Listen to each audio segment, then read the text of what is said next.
রাস্তা খুব উবর খাবার রাস্তায় আমাকে ধরেছিল। রাস্তায় ধরে কারা ধরেছিল? সব ছেলেরা আমি চিনতে পারিনি ঠিক। তারপরে আমাকে হাত ধরে এই করেছিল, আমি বাড়িতে পালিয়ে গেছি। পালিয়ে গেছে। আবার একটা একই ঘটনা। হ্যাঁ, এটা তো এখানকার ট্যাকটিক্স আসলে যেহেতু কেন্দ্রীয় বাহিনীর প্রেজেন্সটা বুথের মধ্যে অবধি আমরা দেখলাম যথেষ্ট পজিটিভ, ফলে বুথের মধ্যে কিছু করার সুযোগ ওনারা পাচ্ছেন না, ফলে যা করার চেষ্টা করছেন তাহলে রাস্তায় যেখানে সম্ভব সেখানে আটকে দেওয়া, যাতে এজেন্টরা আমার এই পর্যন্ত আসতেই না পারে, আসতেই না পারে। আমরা এখন ওনাকে নিয়ে যাচ্ছি, ওনাকে বসে আসবে, দেখি কার কত ক্ষমতা আছে ওনাকে।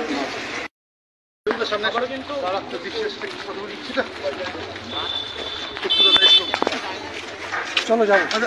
কি হলো এখানে? এখানে সর্দারপাড়া বলছে 3 নম্বর বুথে আবার 3 নম্বর বুথে আমাদের যিনি এজেন্ট ছিলেন উনি যখন বাড়ি থেকে বেরোতে যান তখনই তাকে আটকে দেওয়া হয় এবং তাকে ভয় দেখানো হয় যে গেলে মারধর করবো ইত্যাদি ইত্যাদি। আমাদের স্পষ্ট কথা, কেউ যদি এজেন্ট হন আর তার যদি সমস্ত কাগজ থাকে সে বুঝবেন না কেন। আমরা ওনাকে নিয়ে যাচ্ছি, ওনাকে বসিয়ে দেওয়া হবে, আমরা বলে আসবো ওখানকার যারা ইলেকশন কমিশনের লোক রয়েছেন এবং পুলিশের, যেটা আপনাদের দায়িত্ব, আপনাদের এনশিওর করতে হবে যে এজেন্ট আছে সেই এজেন্টকে নিরাপত্তা দিতে হবে যাতে সে বুঝতে পারে। কি হয়েছিল? নদীতে আসছিলাম, আমাকে বসতে দেবে না বলে বলে চলে যায়। আপনি কি এজেন্ট? হ্যাঁ, আমি এজেন্টে যাচ্ছিলাম। হ্যাঁ, এবার আপনাকে বসতে দেয়নি? কারা সেটা?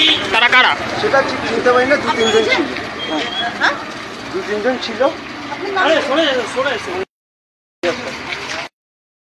আমি একটু পরে ফোন করি, এখন একটা ঝামেলার মধ্যে আছি। হ্যাঁ, আমরা এখন আছি বাঁকড়া প্রাথমিক হেলথ সেন্টারের কাছে।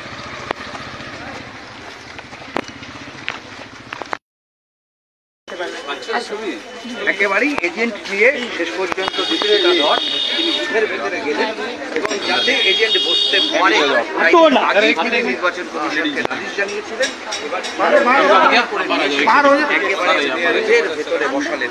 ক্যামেরায় শান্তনু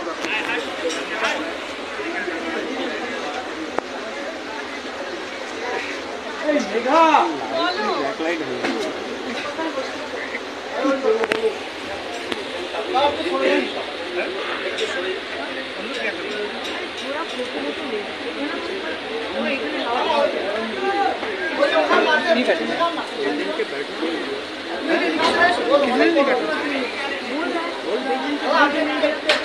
मजा